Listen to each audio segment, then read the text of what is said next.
Hey, what's up? Andrew Kramer here, and welcome to another very exciting tutorial. Today we're going to be taking a look at creating an underwater scene with a submarine, a depth charge, an underwater explosion, and it's going to be a lot of fun. But the truth is, there is really no point to this tutorial. Nobody is ever going to work on a submarine movie. You know it, and I know it. In fact, you have a better chance of getting struck by lightning or actually working on a submarine movie.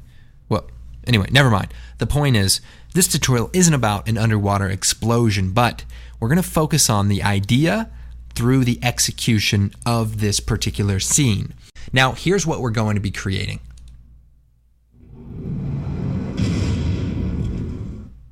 And you can see a lot of interesting things happening. You have these depth charges, you have this big explosion, and you have the warping of the water right here. You can kind of see that it warps as the explosion goes off. And then we have sort of an implosion as the explosion squeezes down and a little bit of debris left over. So there's a lot going on. It's going to be a lot of fun. Now, the first thing I did was I did some research. I watched a lot of movies, U-571, Hunt for Red October, and even Air Force One. Not that it's a submarine movie, but it's got Harrison Ford in it, and you know, these guys hijack the President of the United States airplane. I mean, it's, wow, very exciting. And the end scene, when the airplane goes into the water, well, that actually looked worse than this scene.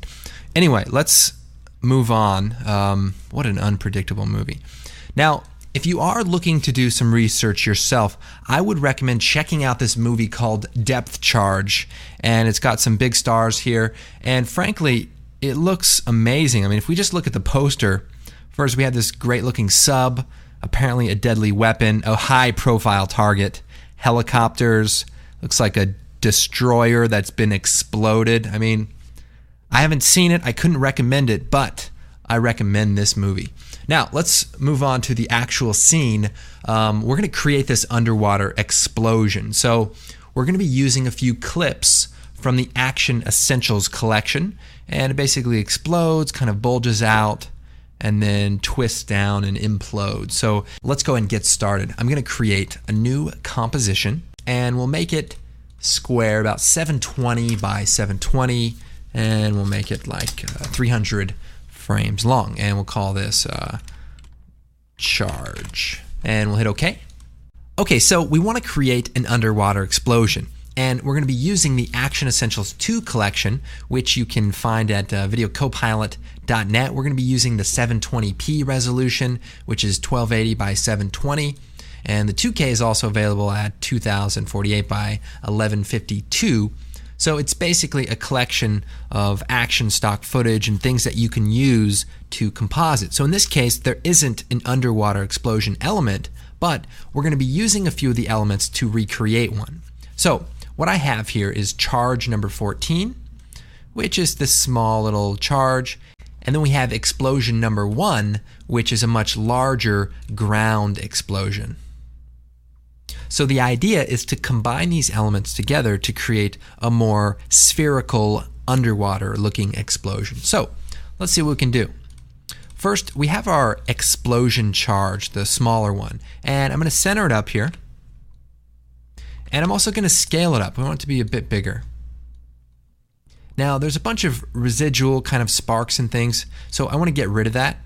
I'm going to come over here to the mask tool. We're going to use the ellipse and just draw a shape around the middle. Hold down Control and Shift, and you can make it nice and round, and we'll feather the edges just a bit. So that way we just keep the sparks inside that area. Now, we have explosion number 1 as well, which is really big, but if we hit S, we can scale it down a touch. Now, the one problem with this clip for an underwater explosion is you can actually see the ground. And what we're going to have to do is mask that out. So again, we'll take the pen tool and we'll just draw a quick shape here. And we'll select that part we want to cut off, hit M, and we'll set it to subtract. And then we'll hit F. That brings up the feathering option, and we'll just feather it just a touch. Now the other thing I want to do is duplicate the clip. So we'll choose Edit, Duplicate, and then let's say we'll just grab it, we'll flip it over, and we'll rotate it Let's see, we'll rotate it this way. And what I want to do is just use it as a replacement for this bottom area. So if I move this part down, instead of having a perfectly smooth edge, now we'll have a nice rugged kind of fiery edge. So this should work pretty good. Then again, we'll take another mask and we'll mask out the top of it. Hit M and we'll set this to subtract, and then we'll feather the edge of this as well. So we want to just replace that bottom part, something like that. Maybe we'll scale this down. So that looks pretty good. It's a much more natural looking round explosion. Now, the other thing we need to do is we need to sync it up so that we see the beginning of the first explosion, because this looks a little bit more like a depth charge that comes from a single point. So what I want to do is, about this time, I want to start fading in our big explosions. So if we slide these over to about here, where it's nice and fiery, what we'll do is we'll actually hit T and we'll fade them in. So we'll go back a couple of frames, page up, page down, and we'll set the opacity to 0. So basically faded them in, and we're going to hopefully be able to blend this a little bit nicer. So first thing I would say we need to do is scale them down so we get a more natural looking size. But I'm going to use a null object to help us out. So we'll create a null object. So we'll call this explosion, and we'll take the first top 2 explosions and we'll parent them to that clip. So that explosion null object will now allow us to move both of the clips around at the same time. And we can also scale them down. So if we hold down Shift, we can actually scale them down. So what I'm going to do is I'm going to animate the scale. So we'll hit T. So that's when it fades in about right there. So I'm going to set a keyframe for the scale, and then I'm going to move back in time here, and I'm going to scale down the 2 explosions. So essentially they're going to be, I'll solo them there, they're going to start smaller and get larger. So maybe we'll set this down a little bit further, 35, and we'll hit F9 on the scale here. Then if we turn on the motion blur,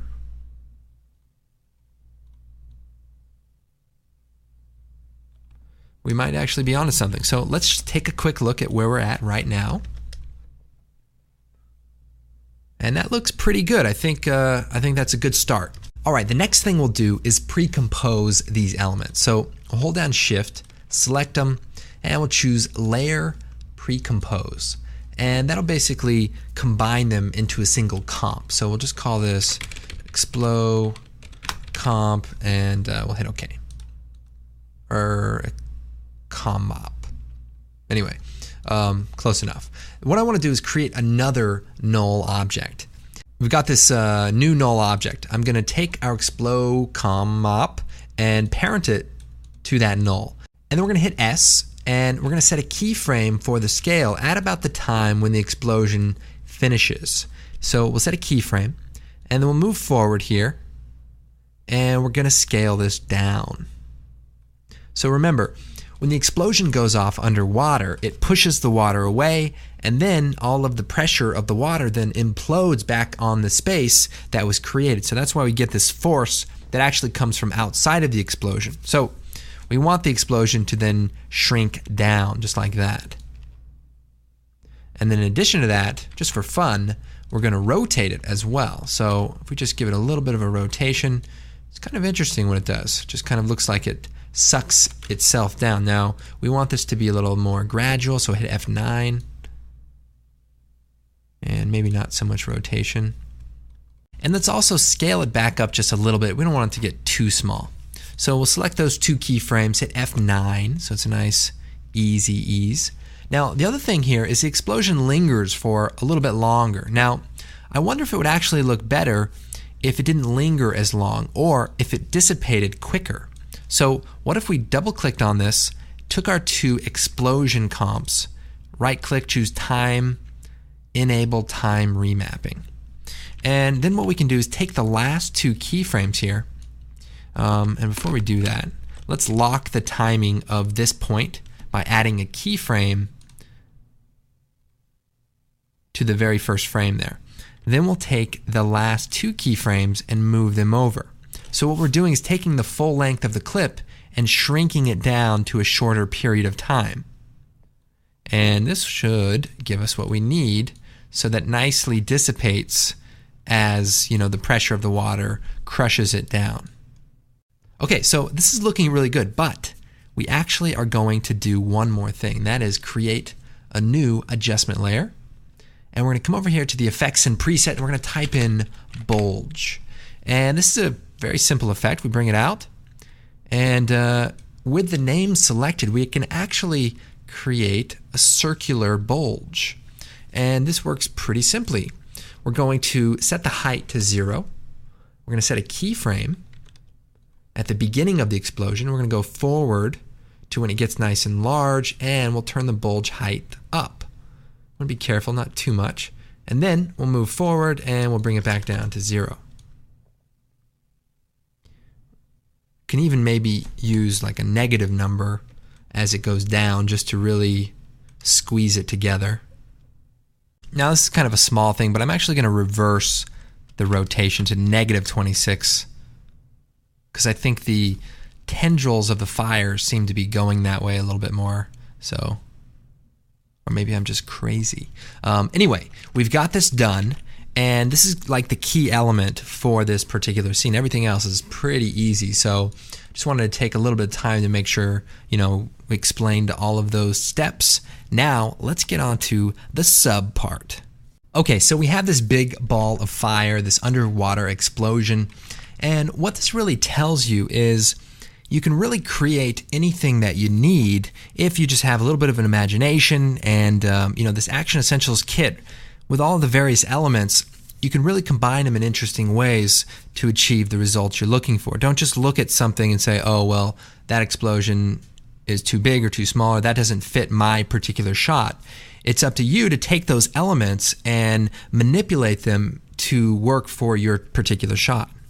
All right, so when I started envisioning this scene and referencing, real movies, submarine movies, I thought, okay, first thing we're going to need is a submarine. So I could probably model one, but it would take forever. So instead, I went to a marketplace online and found a submarine model that I paid for. So if you were working on a movie, you could probably buy a model or even hire a modeler to build something for you and texture it. So this is kind of the way things would probably work on an actual show. You'd find the assets, or someone would create the assets. And then once we get them, then we'll start creating the scene we want to create. So in 3D, I've brought in our sub model, which was very low quality textures. I was not too thrilled about that, but what are you going to do? So I couldn't get really close and do too many exciting things, but it should work good enough for this tutorial. So I brought it into 3D Studio Max, but I'm sure you can find models for every 3D program. I added a few lights, I animated the propellers, probably the wrong way. Some submarine captain's watching this thinking, that son of a Andrew Kramer. Anyway, so we've got that animated, we've got some lights, and we actually have a light right here, which is orange, and it actually animates on. So it actually animates so that it matches the timing of our explosion. And the reason for that is we actually want this to have a real lighting scenario rather than trying to fake it in After Effects. So this way we get some more natural highlights and things going on that we probably wouldn't if we did it in After Effects. So anytime you can create that reactive lighting in 3D or in real life, the much better it's going to look later. I've got, I'll just talk about a few things here. I don't think we need a tutorial, but I've got a light down here on the bottom that's blue, that's not very bright, and then we have a light on top that's white, that is pretty bright. So that just creates the effect of darkness down below and light coming up from above. So sorry, I just heard a sound in the back. I'm at my office, and I thought somebody was coming in to get me. And it's funny because you're working late at night sometimes and you hear these sounds. I mean, come on. I know some tough guys out there, but let's be honest. When you hear a sound and it's late, you just hope it's the pizza guy. and not a pizza guy serial killer either. All right, moving on. This is the basic scene. Now, if we go over to After Effects, I've got the 3D rendered elements, and we'll bring them out. So we've got the sub shot, drop that into a new comp. Nice. And then we have some depth charges, which are basically little particles that I've created. And by the way, if you go to videocopilot.net, you can check out the particle shadow tutorial, or even the advanced time freeze tutorial. Shows you how to do a few different particle systems with referenced geometry, or doing it in After Effects. So that'll probably give you the idea. Just kind of like a little bucket. A little bucket of death. Now we also have this other caustic pass, which if we bring that out, we'll set this to fit to comp. It's kind of like a watery surface is casting light onto the top of the submarine. It just gives it a little bit of underwater feel. And we'll set this to add, and just kind of looks nice. And the way I set that up was I duplicated my 3D scene, got rid of all the lights, and then added one new light. If I hit M, you can see I took a noise map and dropped it into the light setting. So when I select a light, we come down here to projection map, and you just take that map, drop it into the slot, and then it'll basically cast that shape down onto your object. So it works pretty nice. I just put a black material onto the sub that's not fully black, so that you could actually see some of this. And I'm sure there's projection options in every light for every 3D program, so pretty straightforward. Now, the next thing we're going to do is create our background. So we'll choose Layer, New, Solid, and we'll hit OK. We'll choose Effect, Generate, Ramp. And let's see here, we'll make this kind of a greenish blue color. And we'll make this like a dark blue. Something like that. Call this background. Put that to the bottom there. Now, the other thing we need to do is probably color correct our sub so that it matches our scene a little bit. But let's adjust this a little bit here. Okay, so we'll take our sub and we'll choose Effect, Color Correction, Curves maybe, and we probably just need to go into the red channel, bring this down a bit. Not a lot of color underwater, but just kind of bringing the tones a little bit closer together so that it just looks a little bit more realistic. Also, we can add a curves adjustment to our ramp just to make it a little bit darker. So something like that looks pretty good. Then we'll take the same curve settings, copy them, and paste it into our depth charge layer. And maybe just darken it a little bit, not so bright. That way you know they're bad and they'll kill you. Okay, next thing we want to do is create these light rays that are going to be coming down, which are probably not even something you would really see, but it's what we expect when we're underwater, or rather when we're watching underwater movies. So we're going to add a noise effect, fractal noise, and that looks good. We're going to add a mask. Let's see, a rectangular mask to the top. We'll hit F and feather it a bit. We're going to choose Effect. Let's see, radial blur, and we'll turn this amount up, and we're going to set this to a fading zoom, and then we'll move the center point here, drag this up, probably pretty high here, and we'll just turn the amount up so that we get a nice volumetric look.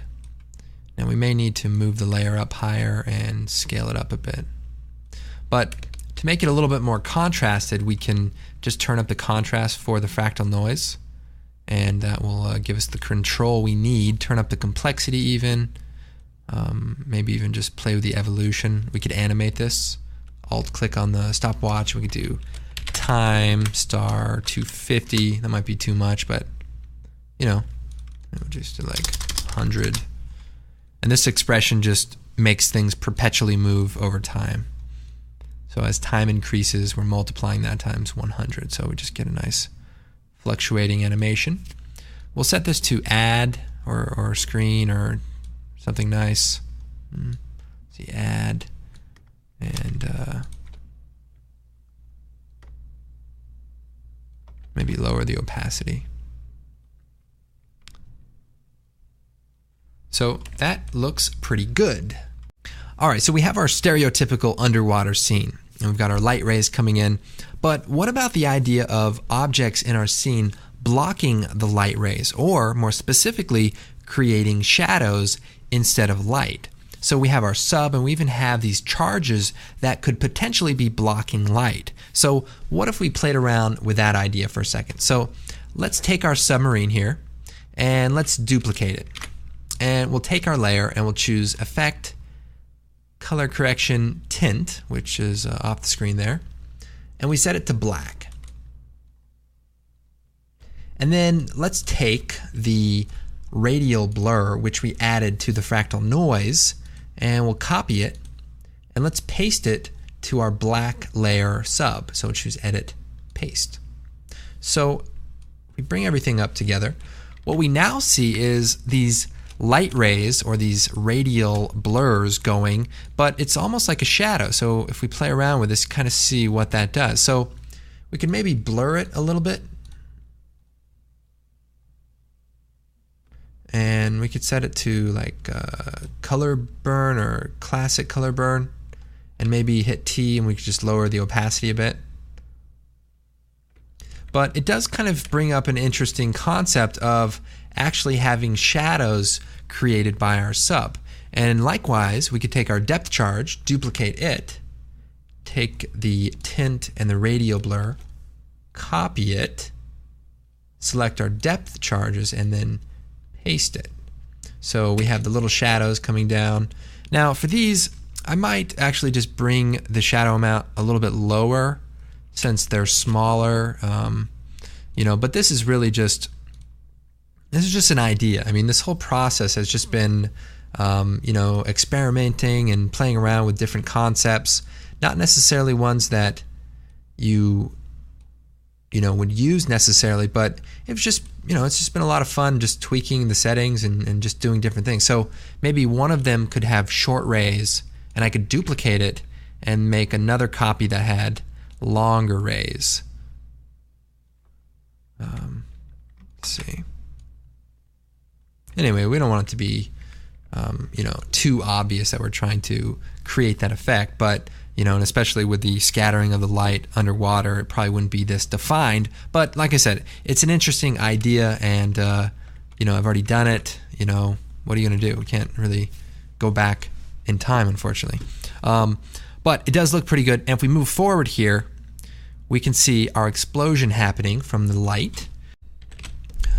Okay, so if we scrub through here, we can find the explosion light that we created in 3D. So if we go right to where the light turns on, and we can make a little marker, hit star, and we'll come over here, we'll type in charge, and we should find our comp called charge that we just created, and we'll bring that out, and it's our explosion. We'll set the transfer mode to screen, and we basically want to put this in our scene. So we'll scale it down a little bit.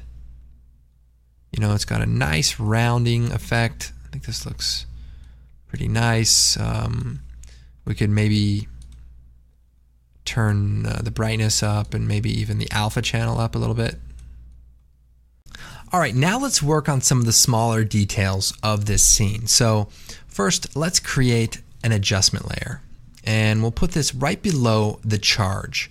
And we're going to take the bulge effect, bring that out, and we're going to kind of make it a little bit larger than the explosion. So probably like that. And we want to basically animate this bulge to kind of create a fake looking shockwave almost in the water. So what we'll do is we'll animate the bulge height, set the keyframe there, hit U, Let's see, we'll go back here, we'll set this to 0, set a keyframe, we'll move forward here, about right there, and let's turn the height up.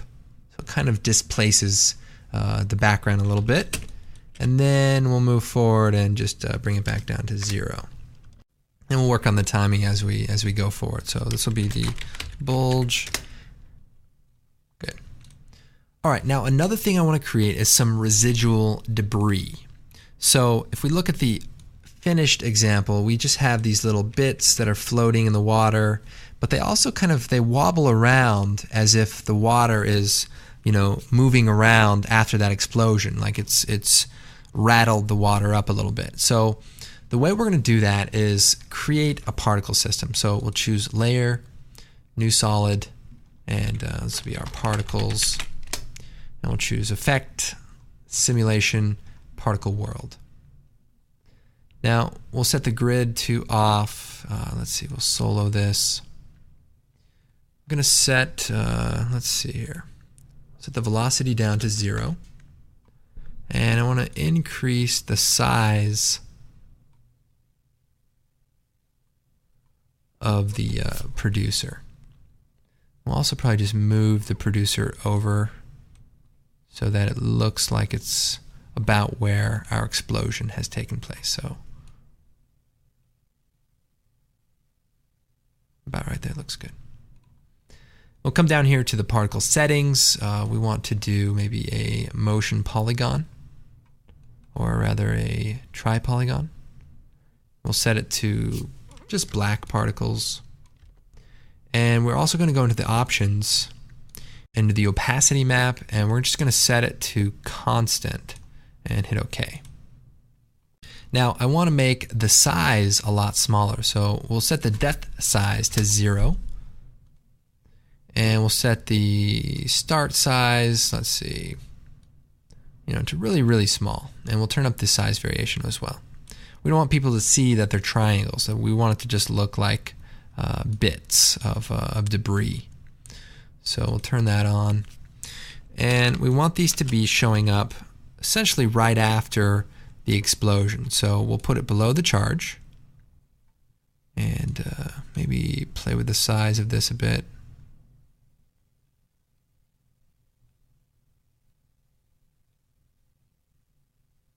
Kind of weird to use these settings, but it's okay. So trim the clip there, move over here. Now I want to make sure that these fall very, very slowly because it's in water. So we'll set the gravity to 0.05, so they just fall very slowly. And just tweak some of the settings here. Turn up the size. And then we also want to make sure that no new particles are being born. So right at the explosion time, we'll set the birth rate keyframe, move forward, and then set it to 0. So what that does is stops particles from being born after that point. So that's the basic gist. 0.02 maybe, they're really moving fast. And we'll set the life to about 3, 2. And if we go through, it's kind of a lot of particles.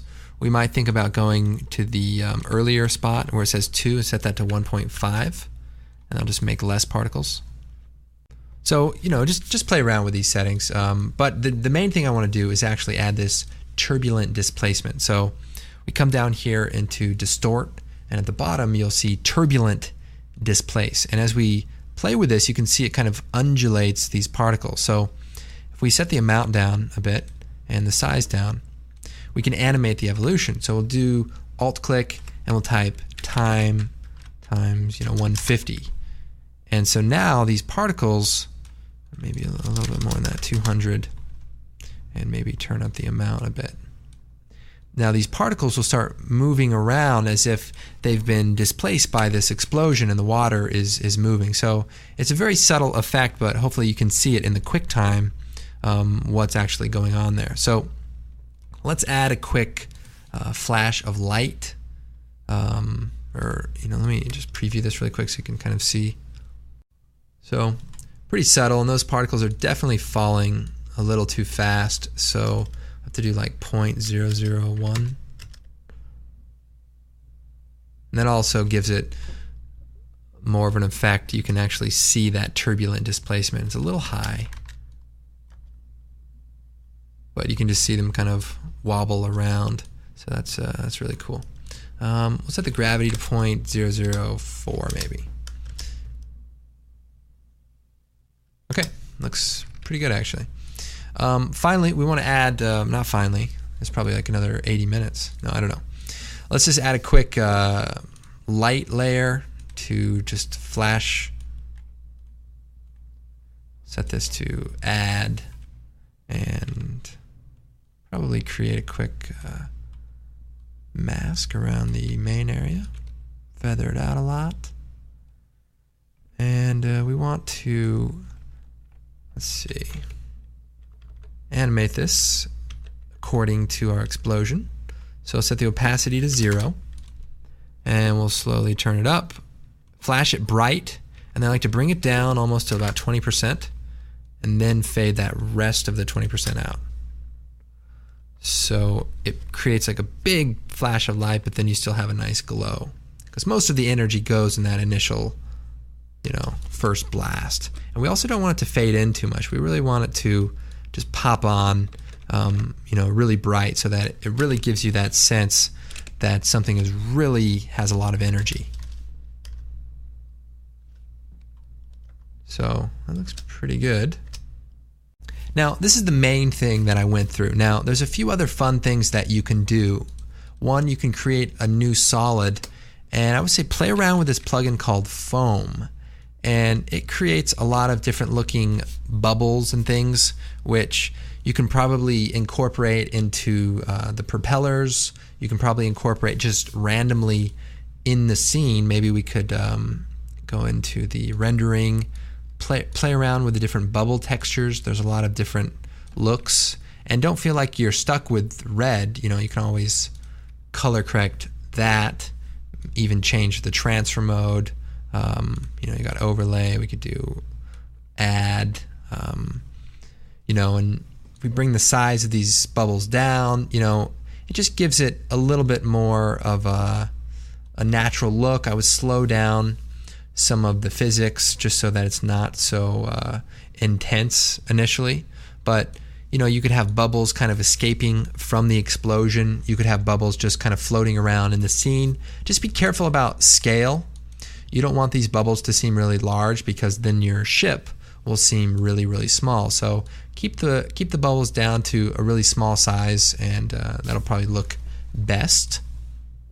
Now, for some of the final touches, you can take the comp, the sub-composite that we're working in, drop it into a new comp, and we could add some camera shake. We could do that with, I like to use an adjustment layer with a slider control, and we'll hit P, alt-click on the position, actually hit E on the first layer, bring that slider control up, and then alt-click on the position. We'll type wiggle, no caps, maybe 5, comma, and then take the pick whip and then drag it to that slider control, and then at the very end add another parentheses. So this is going to allow us to animate this random wiggle so that we can give it some camera shake. So we'll just move forward here to the explosion point. We'll keyframe the slider here, move forward, and we'll set it to about 40, and then bring it back down to 0.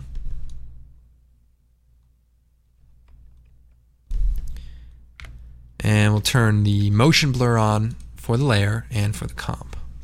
And then why not add a little color correction? We could just add a curves adjustment. Let's check out that explosion.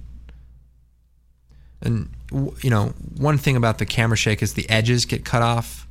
You can use a motion tile, or in this case, we're just going to lower the resolution to maybe 1400. So basically our clip is a little bit larger than our comp, so we'll move it down here and just reframe it. Sometimes it's good to work at a higher resolution if you know you're going to be doing some camera shake later. So we'll take this top layer, color correction. We'll just give it some contrast here. You know, I don't want it to be too, hyper real because it is dark underwater, but, giving it a nice blue tone, the green, maybe just punch that up a little bit and then darken the shadow. So there's a few different looks you can play with, and maybe even a touch of noise for some film grain. So maybe about 3%. So might look okay. All right, let's take a look, see where we're at. Okay. So I think that looks pretty good. We're at tutorial speed here, so definitely play around and tweak the settings. I know the second time I was doing this, it started looking a lot better as I kind of understood what I was trying to do. And remember, we're underwater, so be thinking about what things are doing underwater. They're moving slower, they're moving more randomly. One thing that I actually forgot to do, which helps, is the depth. In water, it's thick, it's dirty, so we wouldn't necessarily see the front as clearly as the back. So what you can do is take the background, duplicate it, put it over all of your footage, and then in this case, we're just going to do a simple wipe where we cut off half of it, and then we hit F and we feather it. And then we can simply lower the opacity just a touch. But that creates that depth as it goes off into the distance. Now, if you want to do it more realistically, just render out a depth pass with your 3D, and that's a piece of cake. You just invert it, and then just set it to multiply or something like that, and it could start looking pretty good. So just be thinking about little things like that. This is just one of those things. I love submarine movies, and I wanted to do a tutorial. So we've done it. I hope you guys have had a good time. I hope you actually learned a few things, because I actually did. I mean, I've never done a submarine movie, and I never will, and nobody ever will make a submarine movie, but it was a lot of fun. So I am Andrew Kramer. Of course, check out the website. We've got a lot of cool tutorials. We've got our forum for sharing ideas, getting some help. Our blog, try to post new things that are happening, tips and tricks. Plus, we've got our great Video Copilot products. We've got sound effects products. We've got some great plugins, lens flares, and Evolution, Twitch, all that cool stuff. It's been a blast. I'm Andrew Kramer, and we'll see you next time.